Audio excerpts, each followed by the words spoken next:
Yeah, we're starting out. So, my name, Sindre Bredal, coming out of Norway, and with me, Manfred. Yep, my name is Manfred. I am a visualization engineer working for Graphistry, and also you may have seen me taking pictures for this event today. So, hello. So, yeah, what we're going to do, we're going to go over basically investigating a real ransomware group, and it's sort of like a step-by-step guide. It's not like we don't have time to go all the way down into it, but we'll touch a little bit on it. So my background being a police officer and investigator, I'm going to also talk about like how you can incorporate investigative methodology and thought into actually doing work with data. So if any of you have been to Graph the Planet or viewed Graph the Planet before, you might know John Lambert and his famous quote on why graphs matter, that attackers think in graphs and defenders think in lists, and as long as that is true, attackers will always win. So Cobalt Strike and the tool we're going to look at, it's basically graph-based. What we're going to look at, we're looking at a ransomware group from the early 2020s, how they operated. So the data set, it's anonymized data based on a real group. So I've basically redacted everything that could lead back to any victim here. Yeah, and as I said, this is a extension of a talk I did back in 2024 together with my old colleagues. It's on YouTube, so you can watch that and how we went about investigating these groups. So we're going to look at it using some of the investigative mindset and also interrogation methodology. So if any of you have been looking at data before, the best way to approach it when you're trying to find answers in your data is to build hypotheses. If you don't have any hypothesis of what you're looking for, you're just like fumbling around in the dark. So you build your hypotheses, you identify your information needs, you start gathering information, and you tie that information to your hypotheses and decide, does it strengthen or weaken my hypothesis? So the interrogation methodology is basically to avoid confirmation bias, which is a big problem. You should start openly, like, okay, so let's describe what happened, get an overview.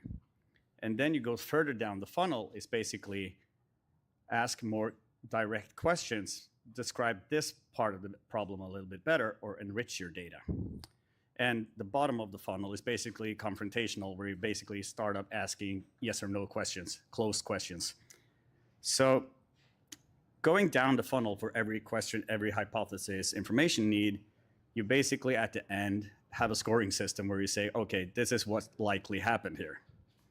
So you're just repeating this for every new topic you're investigating. Yeah, and so we're using this data set as an illustrative example for what we also want to teach you, which is how to apply graphs to data sets in general. I mean, graphs, actually, show of hands here, how many people know something about graphs? Apply them? Cool, all right, cool. So stay relatively low level then. Okay, so yeah, so we're going to walk through each one of these things to teach you first how to, transform your data set from a form which may not necessarily be entirely conducive to graphs, even though it's relational, into a nodes list and an edge list. Second thing, touch on using hypergraphs, when to use them, when not to use them, what's their downfalls to using them. Third, how to pick useful node encodings, edge encodings. There's a little bit of psychology, visual science to this, which is kind of neat. And also how to handle time and graph data, graph querying, and the graph querying will let you interrogate your data set much more easily. It'll let you visually, basically, instead of running SQL queries, you have a visual representation of everything. And finally, considerations when applying graphs to large data sets. So again, the idea is that you should be able to take this and then go home with it and put it on your own data, and we're going to use a security data set, but I mean, it could be anything. It could be social, it could be fraud, it could be any relational data. How to follow along or try later. So sign up for hub.graphstreet.com or one of these two servers. These two servers will stay up for a little bit of while. And also go into our GraphStreet community Slack tutorials, and you will, there's a thread there where people can request access to the dataset and the notebook. We will probably post it on GitHub later on, but for the starter, we'll be right there. So the dataset, as I mentioned, it's anonymized Cobalt Strike events taken from a real ransomware group. What happened is basically the Norwegian police, in collaboration with a lot of other law enforcement agencies, were able to get a hold of a lot of command and control servers that had Cobalt Strike on them. And basically, Cobalt Strike is a red team tool. It's super awesome. It's point and click and you hack, basically. It stores a lot of information as well because it creates beacons. So you have a server communicating with a beacon, sending a task. So you have a natural graph showing how things are connected.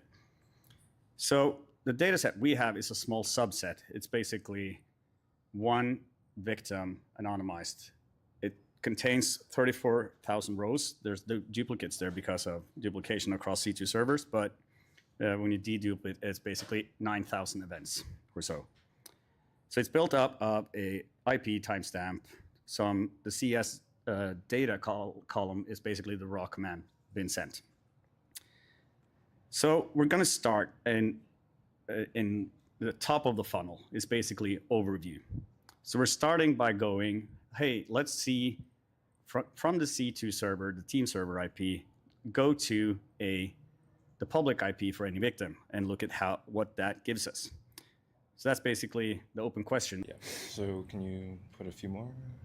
Yeah. So first thing we need to do is we need to take that data set, which that data set is not something like a network log where you can just map from IP to IP. This one needs to be treated a bit differently. So we want to stay high level. So what's the most high level thing we can do? We can try to take the IPs of which represent individual command control servers, and we can try to find out which organizations they're trying to hit. And so the easiest way we can do that is we assume that these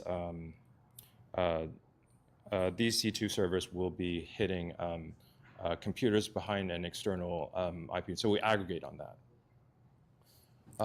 And next one. And so in this representation, the existence of any logs between team server and a public IP is represented by an edge. And here you see a simple example of that relationship. So now we have a very, very simple graph, which is hopefully quite easy to interpret. Anyone want to have a guess on what's happening here? No. Okay, so so here you've got three C2 servers. The ones in red, blue, two separate networks. So even though this is a relatively simple graph, you can actually draw some conclusions from this even. So you notice that there's a node at the bottom that's connected to two different networks, one with one host, one with 142. So what do you think the role of that C2 server is? Yeah, initial access. Try to get in, explore, all that stuff. And so it looked at the one host network and it said, it's not that interesting, so let's move on. But then it saw the 142 host one. It's okay, so there's something here. So let's throw more C2 servers at it, which probably have different roles or whatever. So my point is, even with a graph this simple, you can immediately start drawing conclusions from it. So yeah, that was like the overview. This is the image. You can go to your boss and say like, hey, something happened on our network. We haven't gone deep into the investigation yet, but we see communications with 3 servers across our network. Yeah, but is there anything else that we can learn from this graph with our data? Probably not, right? So what do we do now? So the solution is to, reformulate our graph, to, expand it, change it so that we can answer other questions. So that's exactly what we'll do now. Yeah, so this is basically moving down the funnel, because now we've been looking at the overview. We start like, oh, we're not seeing the full picture by just looking at IP to IP. There has to be something else. Oh, the data set contains also private IPs. Maybe we need to go and start from team server to private IP, or team server to a beacon ID. So expanding the graph to see more. So this is what we're doing now. Yeah, so what's the easiest way we can do to, we've got these individual nodes representing entire networks. So now we want to expand that. We want to look inside these networks and see what's actually happening. So one way we can do that is to instead map the C2 servers to the private IPs. And the private IPs will be the individual hosts inside that network. So now we've changed the definition of a node. So now it represents a server, database, domain controller, exchange, or team servers. These are all different servers inside this network, and we construct it by aggregating rows of events by those. And so now the definition of an edge is the existence of any logs between a team server and a private IP, versus before it was a team server and a public IP. Okay, so now we have this much more interesting graph. So first detour, so on visual encodings, that color encoding, anyone see anything wrong with it? It's a bit hard to read, isn't it? Yeah, there's some white nodes and there's pink, but they look sort of close. So first detour. So, when you're thinking about node or color encodings in general, it's useful to think of it in terms of hue, saturation, lightness, because that's how a human eye perceives color. So you'd probably, in this case, we're dealing with categorical data, would probably want to maximize the difference in hue, saturation, or lightness, and probably just pick one of those so that you can get the maximum intelligibility between any of them. And so in this case, we've got the pink and the white. We're just changing lightness a little bit, and that's not great. Yeah, so moving on to the graph. So now we see this graph. Cool. Great, but we don't actually know what's happening. We see the network, but we don't know what's happening. So let's move on. So now we're color encoding by the roles. Okay. So now you can see more detail. You can see which hosts are connecting to what, and that's useful because now that you've got all these server roles, if you're a team server, which host do you think you want to hit first, right? Or which ones do you think you want to get into? It's probably the domain controller. So it'll be interesting to watch for that, to be able to see how these team servers try to work their way in. So this is great, but we also lost information. So before the previous graph that we had color encodings mapped to public IP, so you know which network's part of what. Now that it's all jumbled together. We just lost information. Is there a way to have both? The answer is yes. And the way to do that is to introduce hyper edges. Congratulations, if you understand this, you understand hypergraphs-ish a bit. The technical definition of that is just an edge that maps, that connects to multiple nodes at once. But I mean, the best way to think about this here is just we've added an edges, the teal ones, which correspond to public IP, and now we're connecting nodes to that one if it belongs to that public IP, or if it has that. So now we're mapping both of these sets of information on the same graph. So you have now more information. And some notes about using hypergraphs. It tends to cause more visual noise. I mean, you can see it's a bit of a busier graph now. So in this case, it's not that bad, but that could become an issue if you've got bigger graphs, messier graphs. So you want to be careful with using it that way. It's also harder to comprehend, especially if there's multiple types of hyperedges, and also, in this case, we've got one edge connecting the hypergraph to each node. And this is just a representation that we have because, we're doing hypergraphs on a more conventional, graph renderer.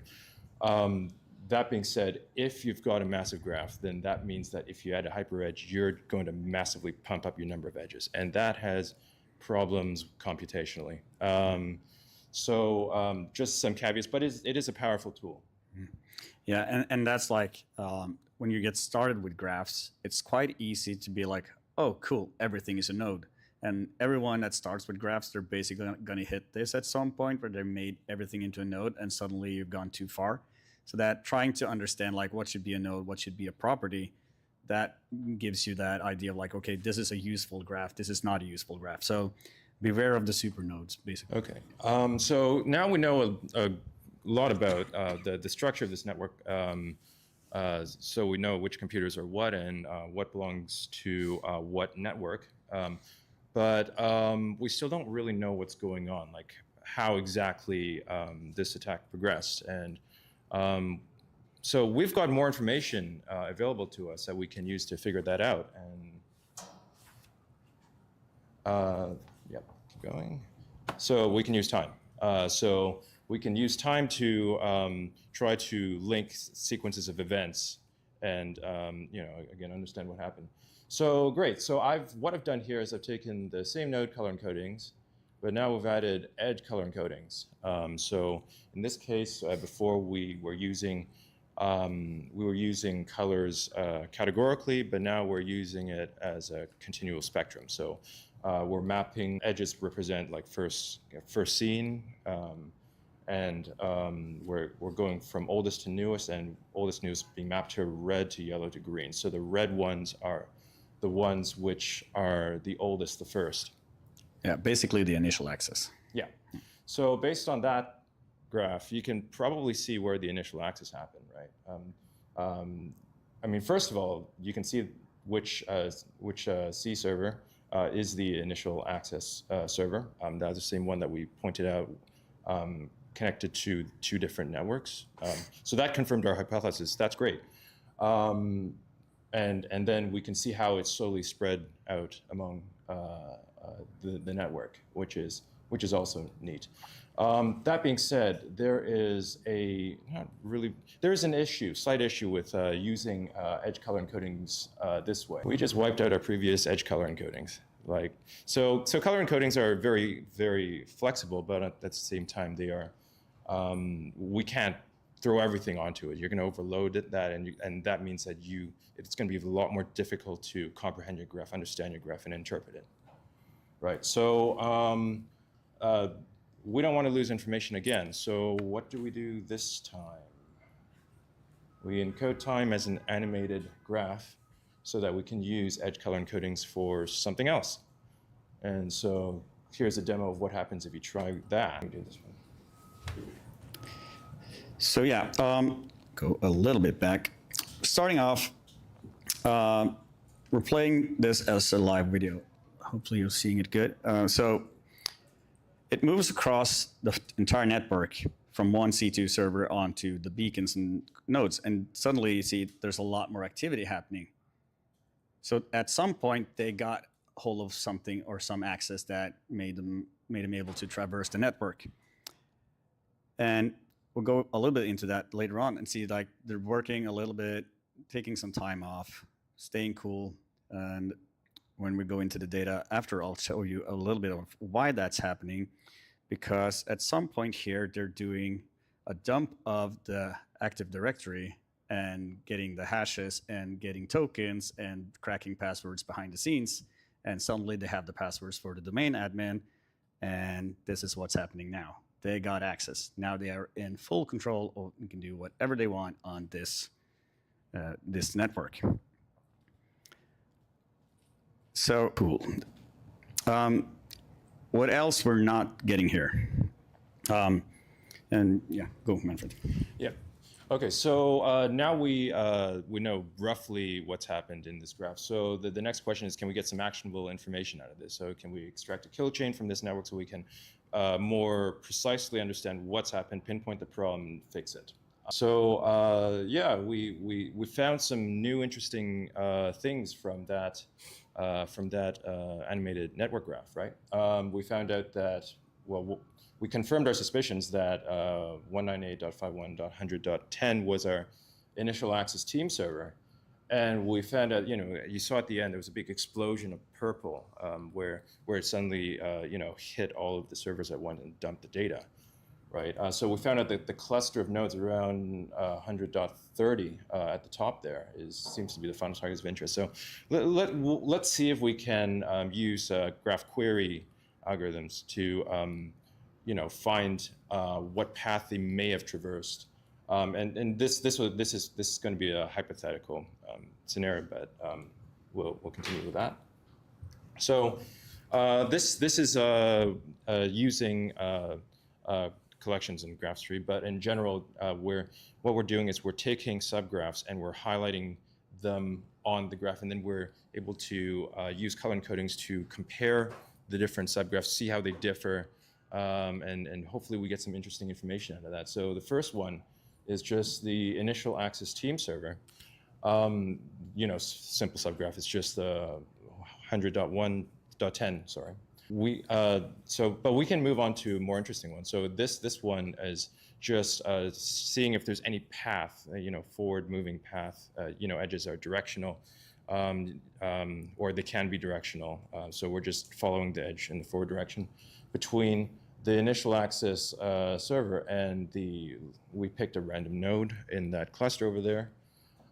So in this case, there seems to be a path. It's going through a handful of nodes on the right-hand side and it's jumping to that one yellow one on the left down to the bottom right. And the bottom right on this side. Whoops. Oh, okay. I'm not sure what that is. Maybe you can make that go away. Yeah. Talking to the Yeah. And it's not on my end, it's on this computer's end. Let me go grab. Oh, it should be good. Okay, cool. Yes. So this node here is the one that we did the greedy pathing to. So we found the path for that. Let's try with another one. Try to this one. So same nodes firing, right? Except the only difference between the two subgraphs here, and we did that by just like overwriting the color of the previous one, is this node stayed yellow because that's the one we were interested in before, and this one turned green. So if we find the intersection of that, we find that all these nodes here are in common. And so if we wanted to break access to all these computers, this was a problem. Right? So yeah, moving further down the funnel. Now we've been looking at some stuff, but we've not been looking at the raw data yet, like the raw logs of what the actual commands are, because in this picture, there's a lot happening behind the scenes, and that's generally also the logs you're seeing on the defender end, what's happening in your network. Like the commands been run from the white blob in the center here going out. It's Nmap, it's network scans, it's tasking the computer to do something on its end, on the logs. And when we do that, we can go even deeper. So given that you have a raw data log, you can start to extract information like, okay, it targets IP, like VMake node, port scans, PSXX, stuff like that. So you can extract new targets that it's attacking based on the logs for the node.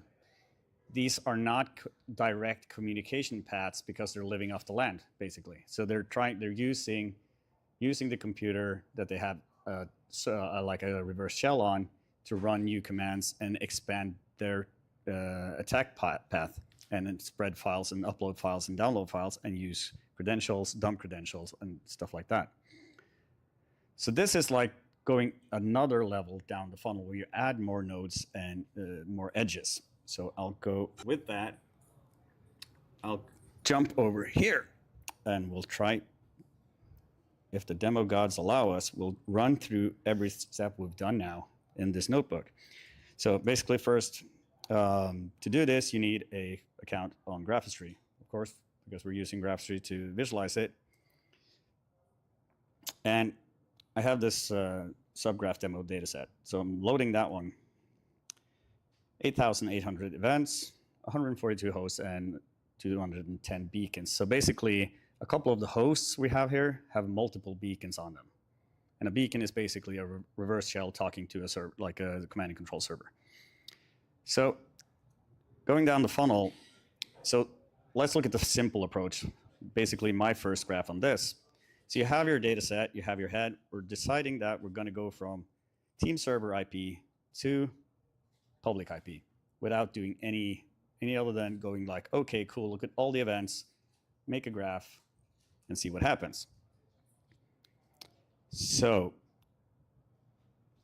what is different on this one than the first one we saw is we did not aggregate the number of hosts and group them. So we basically would get all the edges going between 5 nodes. It's the same, like it's the same image, but a little bit different. So doing that, adding more overview to it, the same data, and we're adding some color encodings on it, as Manfred talked about, and we get this one, as we saw earlier on. And on this, we have the dates, first in, last in, so we can use that to filter and go into data tables, search, and time bar. And so the second level, or the second step, is basically adding more information, as I said. So now we're mapping it from the team server to the host, getting more nodes, adding some coloring on what type of host it is, what type of role we're having, and we're plotting that. So now I'll go big. But so basically what we have here now is the edge between them. You have the edge type. This is a PSXX command being sent from the server we saw out to this, and it's running that and returning data. The deep dive here, as I said, is basically going and looking at the raw commands. So extracting that as well, we get a lot more. We get a new node type, which is basically a target IP, because we're extracting IPs from the commands. Like if it's tasked to run a network scan, we're mapping out all the nodes that's also part of that network. So you get a lot more information on this, because you also get the targets, and you get, if it's opening, yeah. So basically the command being run is make token ABC blah blah and the redacted password. So it's creating access and on new devices. So it doesn't set up a new path to the team server. It basically creates from you living off the LAN basically on the device. And we have a fourth level where we're going like super granular. Is basically going for beacon host IPs all the way. And I'm going to go a little bit fast on this because we're getting close to the hour. And this is where you're getting a lot more information and nodes in your graph center on it. And you're starting to see, oh, hubs are forming here, because now we've gone and added that we're going from the C2 server to a beacon, basically, which is the reverse shell. And the reverse shells, we can go one hop out on this one. So when we're expanding, 1 hop, 2 hops, 3 hops, and we're touching everything, just going 3 hops out. So we're getting close to the end here, and Leo is going to come in after and talk a lot more on both AI and graphs. But I would like, if you want to do this, we do also like Graphistry is based on Rapids behind the scenes, which is basically GPU-powered data frames, so you get a lot of speed. So you can run a lot of algorithms on graphs, like using Graphistry, that has a significant speed up. And I'll try to show you, given that this is a small data set, it's probably not going to be that impressive, but we shall see if the demo gods are on my side. Yeah, I got kicked out of the internet. So yeah, unfortunately, we should see if this happens or if this works again. Yeah, we shall see. Yeah, I got kicked out of the Wi-Fi, so I'll try to get back in. Yeah, now we're good. Okay, so yeah, basically, yeah, moving this to GPU. Instead of using pandas, basically you do QDF, read the CSV file, you're on GPU. Yay! And now we created a new data frame, basically, and it is similar. So we'll use that. I'll reuse the graph we created and in step 4 to run PageRank on the CPU. So I'll create the GPU one based on this, and we'll time it on the CPU. So the same thing. It's like 700 milliseconds versus 142 milliseconds, and this is a very small data set. But if you have bigger ones, yeah, there's a huge speed up, and Leo is going to talk about that later on today by using GFQL, our graph query language, which also runs on GPU, and he'll show you some of the speed ups that you get. So yeah, questions? Sorry. Yeah, so I'm just going to run through these very quickly, but I want to show that, you know, as I said earlier, graphs are applicable to many different fields. So here you can see this is social network. This is an interesting one where, you know, red is like users checking into a geo social network, and like blue represents average location. So, I mean, you can see, and also blue edges represent friends, so people, edges traveling between the average locations of the users. So you can sort of see how people make friends across the world just with this one picture. I mean, it says a lot, I think. Moving on. This one is mapping out the amount of research that they did on COVID versus, you know, the entire human believe things that are either proteins or are there genes or whatever. I don't know enough about biology to really dig deep into it, but it just goes to show that we've done a lot of research on COVID and linked it to a lot of different things we know about the human body. The third thing, this is just a cool one. It's financial fraud. So these purple lines represent flows of money which have been reported, or at least they think it's fraud.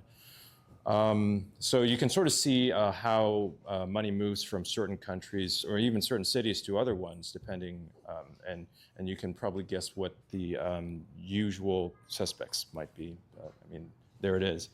All right, sorry. Okay, so conclusions.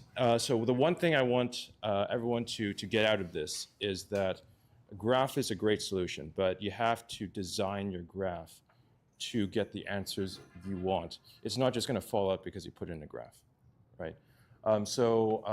Again, as I said at the beginning, you have to interrogate your data. If you want to get answers out of your graph, ask it a question. And you ask it a question by making good decisions when it comes to mapping your data to the nodes and the edges, and as well after that, making good decisions with picking and choosing your node encodings, edge encodings, etc. So you have to be very intentional with everything because you're using a picture to communicate every single pixel is valuable. Like everything on your graph has to mean something. It has to contribute to answering the question you have about your data. As I mentioned, balance information density with visual clarity. This is especially a problem with you know, complex data sets or big graphs or both. Sometimes, yeah, you need to have a lot of information in your graph to answer your question, but at the same time, it turns into a mess. You can't answer anything. So you need to, there's a balancing point between those two you need to find. And I mean, you can try to be clever with trying to optimize the space you have with optimizing encodings. So like, for example, one trick that I like to use is to, if you've got many edges traveling from one to another, as you saw in the social network one, you can set the opacity down. So now you're depending on the additive blending of the renderer. And by the way, I'm the one who works on renders in graph history. to encode data. So the more opaque it is, the more nodes there are in that space. So you can be clever about that. Information dense graphs work best when distributed among many possible encodings. Again, like I mentioned, don't overflow your color encodings. You can make it mean a lot. You can even try to be clever and try to use both hue, saturation, and lightness to represent 3 different things at the same time. That is almost never a good idea. If you've got a way to represent dimensions in any other ways, like you can try to take advantage of hypergraphs. You can try to, if it's time, you can stick it in an animated graph. If it's geospatial, you saw a little bit of that for the fraud one. You can try to fix the node positions on a geographical map. Actually, I find that if you've got a large geospatial data set, that could really improve the readability by a lot, because you're no longer just trying to depend on raw physics to like make everything work. You're actually using, it actually starts to mean something positions. Yeah. So yeah. One more. Yeah. Finally, final slide. Fourth thing, end things. If a graph does not answer your question, reformulate it by reshaping it, revisiting encodings, try again, maybe you have not found the optimal balance point between all the things you need to show. So, try playing with it more. It often can, pay off, because as you've seen through the presentation, you can change a lot about what you can learn about a graph just by changing how you're encoding things. And final two, for insights in complex graphs, try extracting subgraphs and then doing the subgraph comparison, as you saw in the subgraph demo. And with large graphs, and this is the last thing, both your computational budget, so how many nodes and edge you can render, and your visual comprehensibility budget, which I'm going to use that word as in you can only understand so much information in front of your eyes at one time. Both of those are stressed to the max. And one interesting point here is that even if you fix the computational budget problem, like let's say you've got an amazing render, that does not fix everything. You've still got the other half of the problem to deal with, which, I mean, you can even argue is the more important part. So it is important to make sure that every decision that you make is every node edge graph encoding that you put on the screen is as impactful and useful as possible. So to close off, as you can see here, hopefully, graphistry, I mean, graphing is a science, but it's also an art. And so, I mean, it's the name graphistry that was recognized even 10 years ago, but it's definitely still true now. Yeah, I don't think we have time for questions, unfortunately. You do? Oh, cool. All right. Oh, awesome. Great. Yeah. Got awesome. Get in. Mike? Oh, sorry. Here. Yeah, my question is more on kind of that last point you had around just the human kind of brain being able to process large graphs, and what your perspective is on using depth and distance. So 3-dimensional graphs versus 2-dimensional being a little bit more for better for analysis or worse, or just perspective. That's a good question. So I've played around with 3D graph renders a little bit. I find that as a general tool, it is not very, it doesn't really improve things very much, because now you're introducing more complexity. Let's say, we didn't talk about size encodings, but you can have node encodings, you can have information encoded in the size of the node. Now, if you've got a 3D graph, is it bigger because it's further away? Or is it bigger because it's closer to you, or is it bigger because it's a bigger node? And so you need to find a way to deal with that problem. And as well, I mean, there aren't that many good graph renders for 3D. That doesn't help any. So I've seen use cases for it. I've seen use cases for it, and I've seen things implemented in 3D well, but I'd say it's an exception. Yeah, I have another question. Okay, go. So I thought the data set was really interesting. I don't know if you guys have ever looked at like Kestrel Lang and kind of these hunting languages in Python, but I'm curious if you looked at how to merge multiple other data sets together with that? Like as you dug deeper in that investigative funnel, say EDR data might loop into that, and how that might look in a shared graph context. Yeah. What you could do is basically one way to build out your graph is basically edge lists and nodes list, basically. So you can append stuff and add more edges to your graph and tag it basically, oh, this is my EDR data, it's communicating, and build out your graph programmatically down, like having a Python Jupyter notebook, add more data. That's thumbs up. I've Cool. done that a lot. So it's basically, as you like mentioned, doing an investigation in using graphs, and if you're a SOC or a EDR or whatever, and in my opinion, you normally want to start like, okay, what are the entities here? User, device. And you have an alert hitting a user. Okay, what device is that user on? Okay, cool. Now we're grabbing more information on that device, building our graph, and having like the entities as the source, and knowing how many windows we need to protect, basically. Like Simon, he's coming with the microphone for you. Thank you. Just curious, like in terms of like the statistical methods of like centrality and things like that you can apply to analyze it. What do you think of those approaches as opposed to using more of the context of mapping by timing, by entities, and so on to Okay, analyze yeah. We've been using like, and we support a lot of those algorithms as well, like PageRank between the centrality and and it has its use cases. We've been using it a lot when doing social networks, identifying like who's the key person retweeting a message. What happens if you take that person out of the equation? Is like a message spreading is good, or like who is the key person inside of a network? So we've been using that a lot, and we see with larger data sets, the GPU speed up is awesome. Like you don't press enter, go grab coffee, you press enter, and you have the results. So that's one of the powers of the